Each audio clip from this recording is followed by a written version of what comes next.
земя по-свитна и скъпа от злато, което и временно е толкова с легенди богато. Шептят, танцуват в танц зелен тревите, със златна нишка гоблини везат пчелите.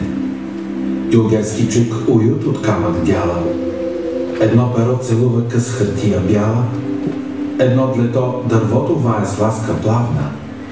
И вече отговорът знаеш – трябна. И всеки миг небитието си отива, тъй както капчица в бездънното море се влива, ако не свари някой в дърво, в камък, слово, да го вгради. И този миг ще изтече отново, щом някой взре се с възхита в от нас оставеното и изпита възторг и гордост и захлас. В незнаен ден, в незнаен час, на миналото страниците бледни до вас достигат като приказни легенди, които ви вълнуват, забавляват, но с тях и нашите сенки оживяват. Има ли в целия свят по-хубав от моя град? Ах, толкова с обичам и с него да тичам, на къщата в двора, без капка умора, по кълдърма на улица стръмна, по моста с стомната, малката, скромната, покрай довара на църквата стара. Но спирам внезапно, сякаш дочула, как някой ме вика от бялата кула. Красиво е, нали? Красиво е. Моят град е най-красивият. Кой си ти? Пазителят на паметта Тревненска, летописецът на нашия град. Ти си Поп Йовчо. Знаеш ме, значи. Я ми кажи, защо нашият град е най-красивия? Знаеш ли? Ще ти покажа. Заселили го красиви болярки и силни боляри от Търновград. Решили новият им дом и от столицата да е по-хубав. И синовете им, и синовете на синовете им се научили камъка да дялат, дървото да ваят, стените да зографисват. Та къщите им станали толкова хубави, че чак слънцето се захласвало да ги гледа. Чак слънцето пък да се захласва... Че и повече. Слънцето дори през зимата не искало да се раздели с Трявна, да се криело в къщите, дори от таваните на стаите да грее на тревненци. Като таваните на Даскаловата къща? Точно така. Искаш ли да ти покажа как са направени? Можеш ли? Нали съм летописецът?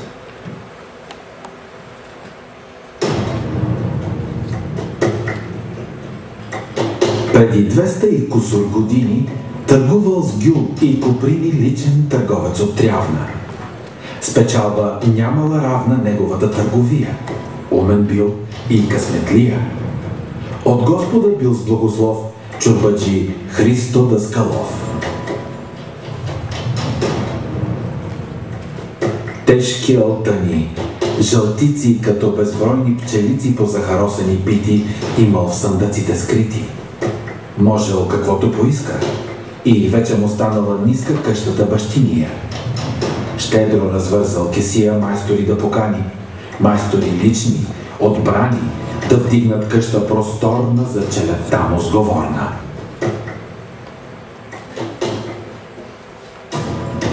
Чула се тази покана от сам и от татък Балкана. И ето, къща да вдигат в Трявна мигом пристигат Димитър Ошанеца, стария, известен в цяла България. И Бочуковецът Иван, млад, ама вече избран и приет вече за брат от всички в дюлгерския свят. Двамата дружно строили и хич не жалили сили, и върху здрава основа двукатна къща готова, сякаш с магична пръчка, сякаш с вълшебна поръчка пред стопаните се издига. Всеки диви се и мига, всеки се чуди и мае, как да похвали не знае осталъкът на тези дюлгери. Кой сега ще се мери с палата просторен и нов на търговеца Даскалов? И забленени остават дошлите да освещават майстори от Еснафа. Харно е и си струва масрафа. Обаче, нещо не е до край гаче. Майсторите се мръщят. Няма кусур в тази къща.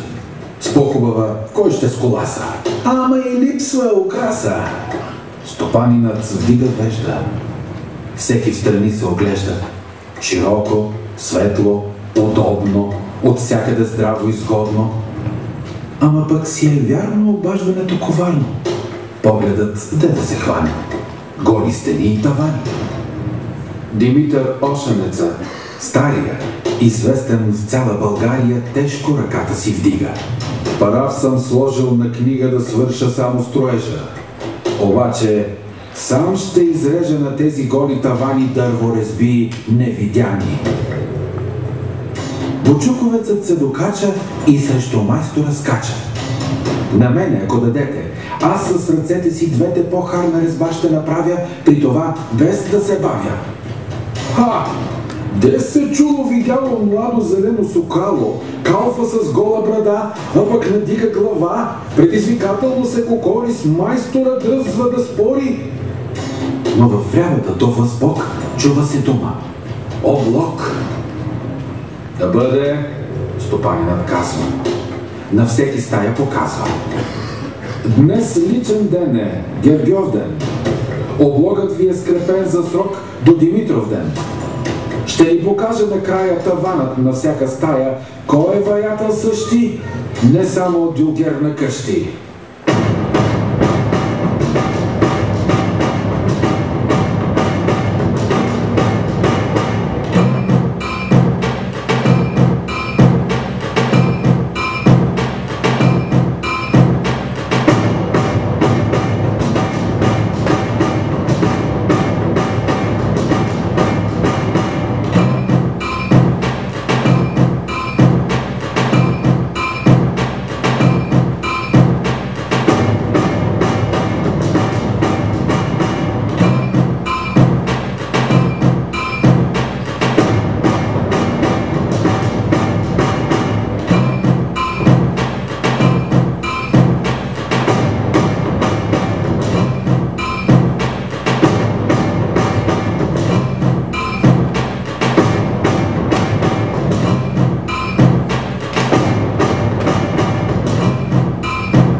На Димитров ден от зори сумнарът се тълпи, тръпне от изнемога. Кой ще спечели облога? Нетърпеливо отварят вратата на първата стая, Бочуковската е тая, и цялото множество ахва. Кой може той да очаква? Първи студ вече на двора, тук грее слънце отгоре. В огън плънти, изгаря, летни врати отваря и дъха сякаш от пещ вятърът сух и горещ. Плъмтящи лъчи безброй изплитат юлския зной. Сърцето на млад Гидия, буйна, гореща стихия, в дървото като дъмга е прогорило следа. Чуден е този таван! Ей, взения къла Иван! Да видим сега одаята на стария майстор с резбата. И друго слънце изгрява. Събраните озарява галевно, сладко, полека със сякаш развързва и златни лъчи се плъзват кротко на всички страни. Как да откъснеш очи от плетеницата стройна, а топлината спокойна, като баща те гари, благо отвътре те пали като стара лула и те изпълва снега. Кротост из къщата лъхва. Еснафът дружно въздахва. Който иска да спори, решихме кой първи, кой втори. Почуковецът ни изненада, ала стихията млада пред зрелостта днес отстъпи. И двамата са ни скъпи, дано никой не се разсърди. В решението си сме твърди. Пред хората и пред Бога за ошенеца е облога.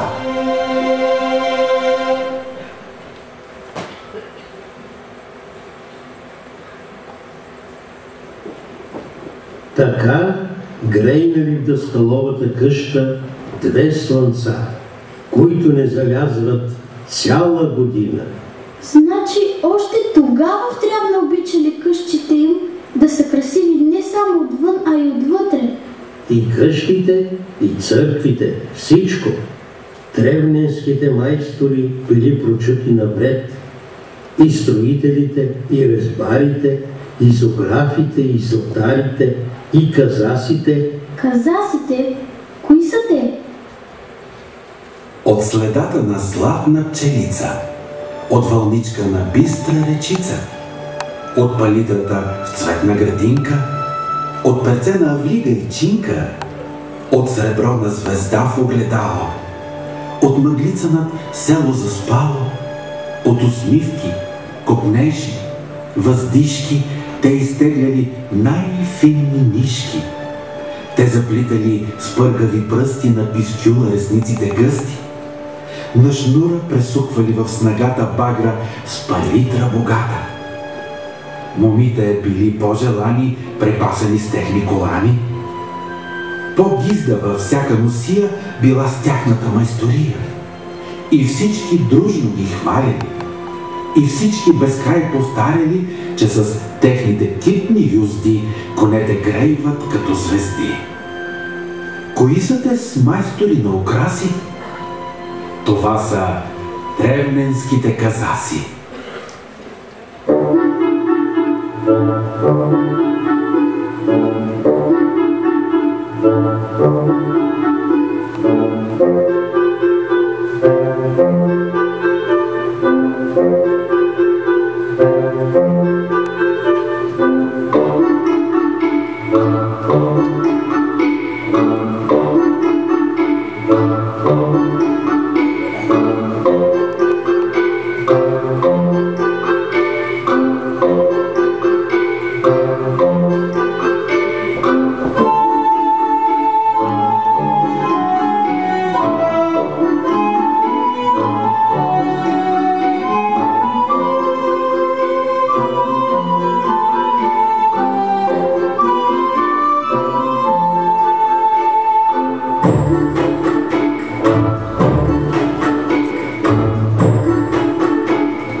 Сред багери балкани открити, казасите, повелители на конците, цяла зима пресукват в дюкяна.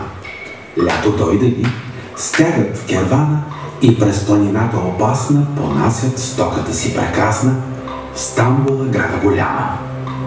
А там пък дума да няма ги знае дори и султанът. Разправят казаси славни, в Тревненския езнав най-главни, веднъж му дарили юзда.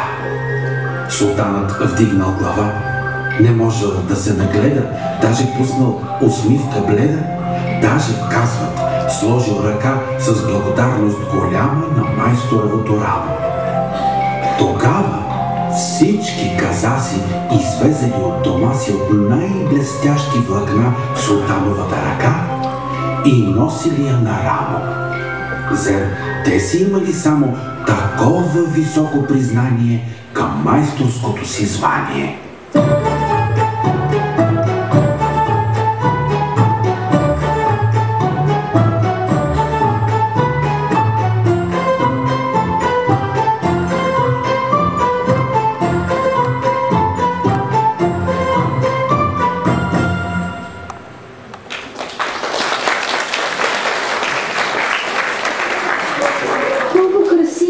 Майсторели древници, а древненките красиви ли били в онези времена? Толкова красиви били, че не само мъжете, ами и змейовете се влюбвали в тях, както се случило с Васила, дето живеела до студения кладенец. В пазвата на планината, край Еловски дол в гората, казват, някога живели далеч от други щабели, мъж и жена с децата. Красива била дъщерята като звезда в небесата. Казвала се Васила. Расла добра и мила, та станала дивна мома. Била като росна зора, плитките златни въжета, веждите вити змийчета, очите пък изумруди, пълни с пламъци луди, устата розова пъпка, имала лека стъпка. С нагата сахначе връста, кръстът ти само два пръста, гласът ти слава и наклонче, в пазвата две буйни кончета, ръцете полетна птица, душата ясна зорница. Тичала денем с овцете, вечер поливала цвете с бистра вода от герана. Обичала там да застане, да се оглежда в водата, да си разресва косата и да се пита така: моя ли е таз красота? Мислила си, че е сама, но под надвиснените листа я гледат жълти очи. Защо ли гората мълчи? Защо ли биле не смее тревожна песен да пее, да някак да им подскаже, че змей е застанал на стража край кладенеца, където тя си оглежда лицето? Гледа я с възхита и после мълком полита към черневата поляна. А пък Васила за смяна припва спокойна към къщи, където баща й се мръщи след залез, че пак окъснява. Ала се сеща тогава, че голяма мома е Васила и няма как вече на сила при себе си да я държи. Ще трябва вече да реши, дойдат ли пак годежари. Помислиш и то се стовари. Спират пред тяхната порта сватове цяла кохорта. Всичките искат Васила. Както тя е решила, строго отсича бащата и тя пламва цяла горката като букет от рози и се покланя на този, който отдавна е чакала, за който нощем е плакала, че са се врекли с Васила пред архангела Михаила в старата черква на двора. Годежът сторене хора, ще пеем булчинска песен, сватба що вдигнем на есен. Васила бързо излиза. Трябва да стяга чеиза, да донатруфи премяна. Обаче, какво и стана? Защо натежават клепачи? В тежък сън кой я влачи? Кой с огнен дъх разпилява сладките мисли като плява? Змейски крила се разтварят, змейски уста проговарят, димът от змейските ноздри в съня увисва на гроздове и тътне змейския глас. Васило, в лоша в час за сватбата си се стягаш, не можеш от мен да избягаш. Пръстенът бързо да върнеш, инак дорде се обърнеш, с годеника ти пред олтара ще ви обърна на пара.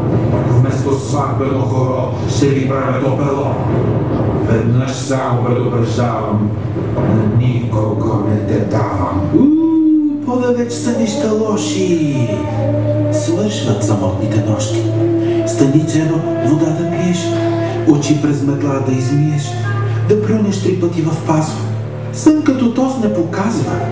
Из него препускат конете на болките и страховете. Не се плаши, чедо мило, светло ще ти е венчило. И ето удря камбана. За сватба кога време стана? И стъпват младите смело, с чиста душа, с ясно чело вървят по пътя към храма. Сами дошли, ще тръгнат двама. Но черен облак над тях се явява. Ушки ме пладне, а притъмнява. Пушици черни мигом обгръщат църковния двор и околните къщи. Като плъмтящи ядни пиявици в тъмното се разпиляват светкавици. Змеят пристига, а с него две хали, искри и пламъци вред разпиляли, посред сватбарите бясно се юрват. Хората с писъци в мрака се втурват и отдалече гледат как змея се спуска към младите. Ох, те не меят, окаменели да мръднат не смеят, надежда загубили да оживеят. Огнени вихри край тях се въртят, халите сякаш ще ги изгорят.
И тъмнината всичко покрива, лушва се тежко и си отива. А долу, пред църквата, кротко лежат две тела млади. И всички мълчат. Може ли някой да се зарадва на тази почернена змеева сватба?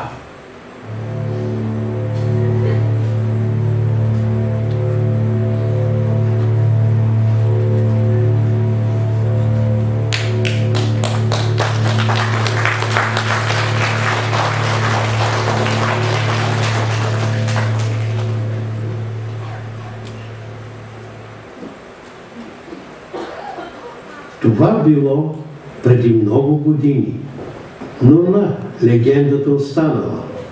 Останало и името на Васила. Носи го оня кладенец, Феловския дом, Василиния кладенец. Ти какво, натъжи ли се? Малко. Виж какво ще ти подаря. Това е сокай. Всички древнинки го носили едно време и ставали още по-хубави. Сега защо не носят? Кажи ми, коя сграда ти харесва най-много на площада? Кулата с часовника. Тя е най-красива. И аз така мисля. Но някога древнинки трябвало да избират кулата или сокайте.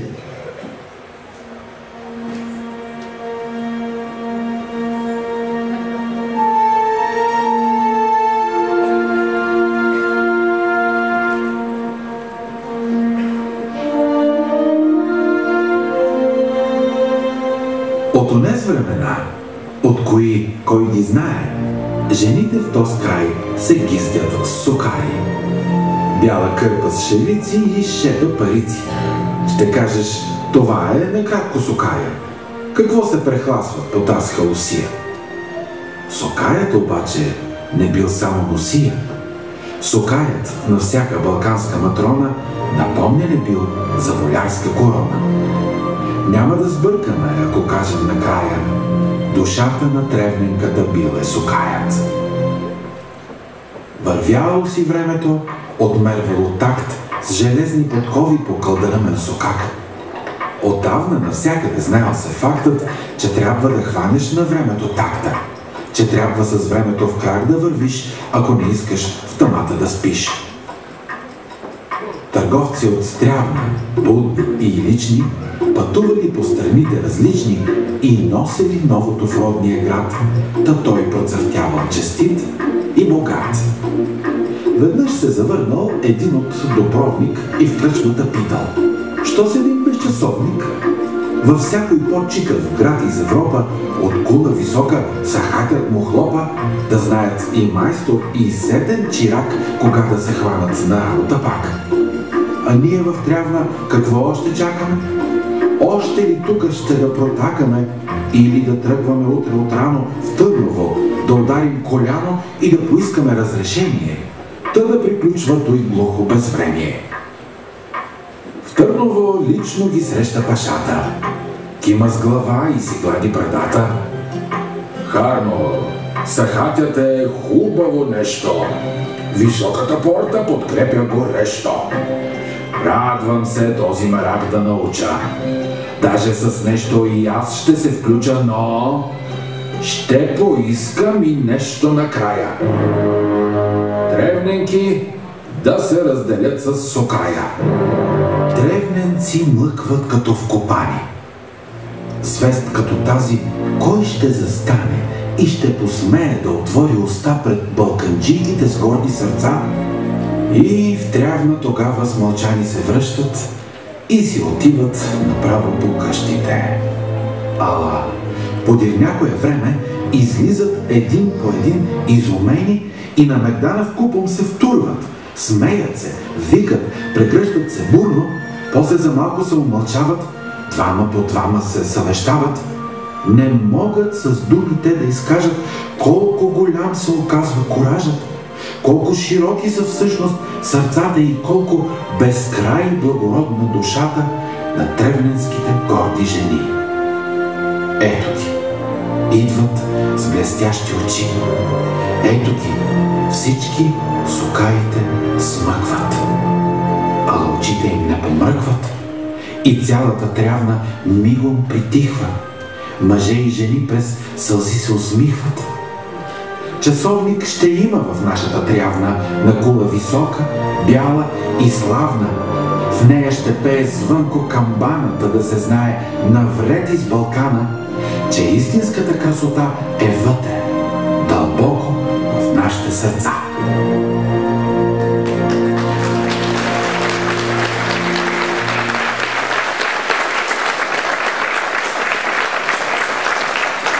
Ще станат 200 години от тогава. Харесва ли ти сукая? Много си красива с него. Искаш ли го? Много. Мога да ти го дам. Но тогава колата ще изчезне. Искаш ли го? Не, разбира се. Искам кулата да остане. Ти си истинска Тревненка. С такива деца Трявна ще става все по-красива и по-красива.